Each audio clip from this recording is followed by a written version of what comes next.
सोचिए, आप एक ऐसी ट्रेन में बैठे हैं जो 320 किलोमीटर प्रति घंटे की रफ्तार से दौड़ रही है।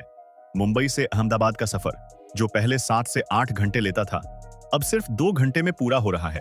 या फिर सोचिए, गुजरात के एक उजाड़ रेगिस्तान में, जहां पहले सिर्फ धूल उड़ती थी, आज करोड़ों सोलर पैनल्स की कतारें लगी हुई हैं जो पूरे देश को रोशन कर रही हैं। दोस्तों, ये कोई फिल्म का सीन नहीं है, ये असलियत है। ये है नया भारत जो तेजी से बन रहा है। और आज हम बात करने वाले हैं उन 5 सबसे बड़े मेगा प्रोजेक्ट्स की, जो 2028 तक इस देश की तस्वीर पूरी तरह बदल देंगे।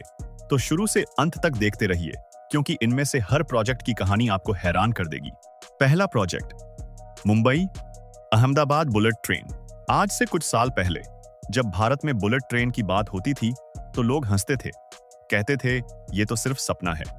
लेकिन आज 2026 में उस सपने की नींव जमीन पर खड़ी हो चुकी है।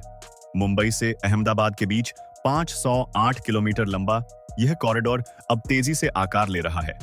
इस प्रोजेक्ट की कुल लागत करीब 1,10,000 करोड़ रुपए है और इसे जापान की मदद से बनाया जा रहा है।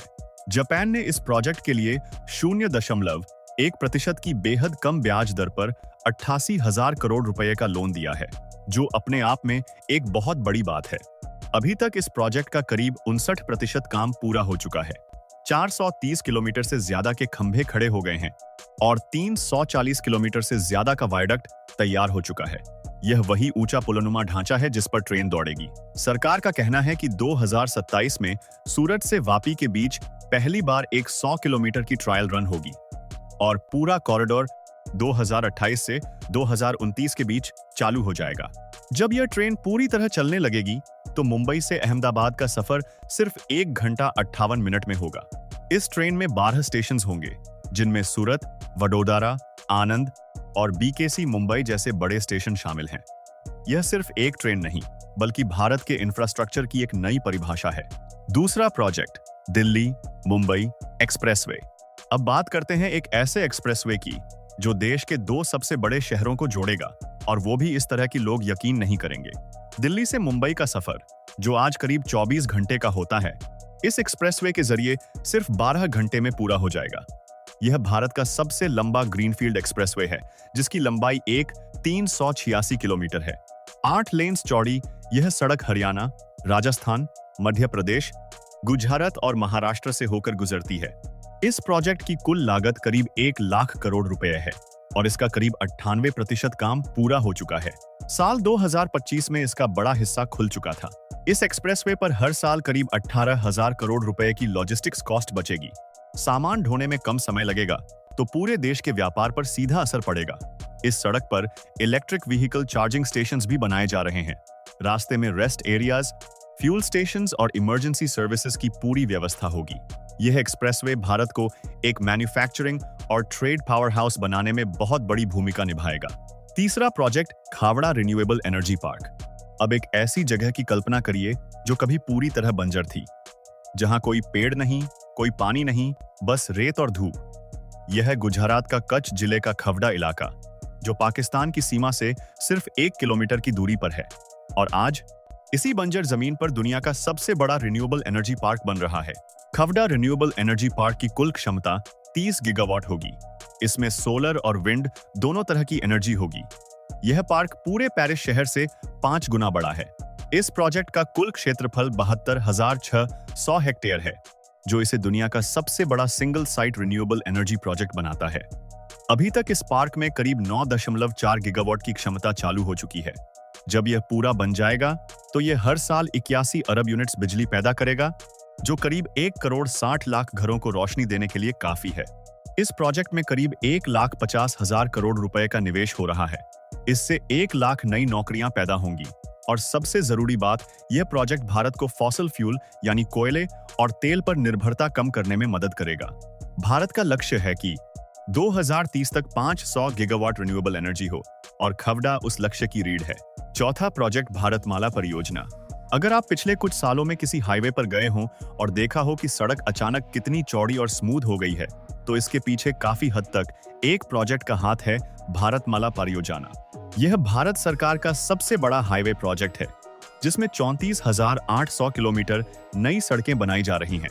इस प्रोजेक्ट की कुल लागत 5,35,000 करोड़ रुपए है। ये प्रोजेक्ट 2017 में शुरू हुआ था और 2028 तक पूरी तरह ऑपरेशनल होने का लक्ष्य है। अभी तक इसका 54% काम पूरा हो चुका है। इस प्रोजेक्ट में इकोनॉमिक कॉरिडोर्स बनाए जा रहे हैं, यानी ऐसी सड़कें जो फैक्ट्रीज, पोर्ट्स और इंडस्ट्रियल एरियाज को सीधे जोड़ेंगी। साथ ही बांग्लादेश, म्यांमार, भूटान और नेपाल की सीमाओं तक सड़कें बन रही हैं, जो इंडिया के एक्सपोर्ट को नई रफ्तार देंगी। इस प्रोजेक्ट के पूरा होने पर माल ढुलाई का समय 20% कम हो जाएगा। हर साल 50,000 करोड़ रुपए के नए एक्सपोर्ट कॉरिडोर्स खुलेंगे। जब किसानों का सामान जल्दी मंडी पहुंचेगा, जब फैक्ट्रीज का माल जल्दी बंदरगाह पहुंचेगा, तब पूरे देश की इकोनॉमी को फायदा होगा। 5वां प्रोजेक्ट, पीएम गति शक्ति मास्टर प्लान। अब बात करते हैं एक ऐसे प्रोजेक्ट की जो बाकी सभी प्रोजेक्ट्स की नींव है। पीएम गति शक्ति एक डिजिटल प्लेटफॉर्म है जो 44 सेंट्रल मिनिस्ट्रीज और 36 स्टेट्स को एक साथ जोड़ता है। इसमें 1200 से ज्यादा डेटा लेयर्स हैं, यानी सड़कें, रेलवे, एयरपोर्ट्स, पोर्ट्स, पाइपलाइंस, सब कुछ एक ही मैप पर दिखता है। इस प्लेटफॉर्म को 2021 में लॉन्च किया गया था। इसका काम क्या है? सोचिए कि पहले क्या होता था। एक डिपार्टमेंट सड़क बनाता, दूसरा डिपार्टमेंट उसे खोदकर पाइप डालता, फिर तीसरा आकर उसे फिर खोदता। समय भी बर्बाद, पैसा भी बर्बाद। पीएम गति शक्ति ने इस सोच को बदल दिया। अब सारे विभाग एक साथ प्लानिंग करते हैं। इससे लॉजिस्टिक्स कॉस्ट, जो आज भारत की जीडीपी का करीब 14% है, उसे 2028 तक 10% से नीचे लाने का लक्ष्य है। इसका मतलब होगा हर साल 2 लाख करोड़ रुपए की बचत। जब लॉजिस्टिक्स सस्ती होगी तो भारत में बनी चीजें इंटरनेशनल मार्केट में सस्ती होंगी और तब इंडिया सच में एक मैन्युफैक्चरिंग सुपर पावर बन सकता है। अंत में दोस्तों, ये 5 प्रोजेक्ट्स अलग अलग नहीं हैं। ये सब एक दूसरे से जुड़े हुए हैं। भारतमाला की सड़कें बुलेट ट्रेन के स्टेशन तक जाएंगी। खवड़ा की बिजली उन फैक्ट्रीज को मिलेगी जो दिल्ली मुंबई एक्सप्रेसवे के किनारे बनेंगी। और पीएम गति शक्ति ये सुनिश्चित करेगी कि सब कुछ सही तरीके से और सही समय पर हो। भारत एक ऐसे देश में बदल रहा है जो दुनिया को दिखा रहा है कि बड़े सपने देखना और उन्हें पूरा करना दोनों साथ साथ चल सकते हैं। 2028 वो साल होगा जब दुनिया भारत को एक नई नजर से देखेगी और हम सब इस इतिहास के गवाह बन रहे हैं। अगर आपको यह जानकारी अच्छी लगी हो तो इस वीडियो को लाइक करिए और हमारे चैनल को अभी सब्सक्राइब करिए ताकि ऐसे और इंटरेस्टिंग वीडियोस आप तक पहुंचते रहें। कमेंट में बताइए इन 5 प्रोजेक्ट्स में से आपको सबसे ज्यादा कौन सा प्रोजेक्ट एक्साइटिंग लगा। नीचे कमेंट बॉक्स में जरूर लिखिए। और हाँ, इस वीडियो को अपने दोस्तों और परिवार के साथ शेयर करना मत भूलिए, क्योंकि यह जानकारी हर भारतीय तक पहुंचनी चाहिए।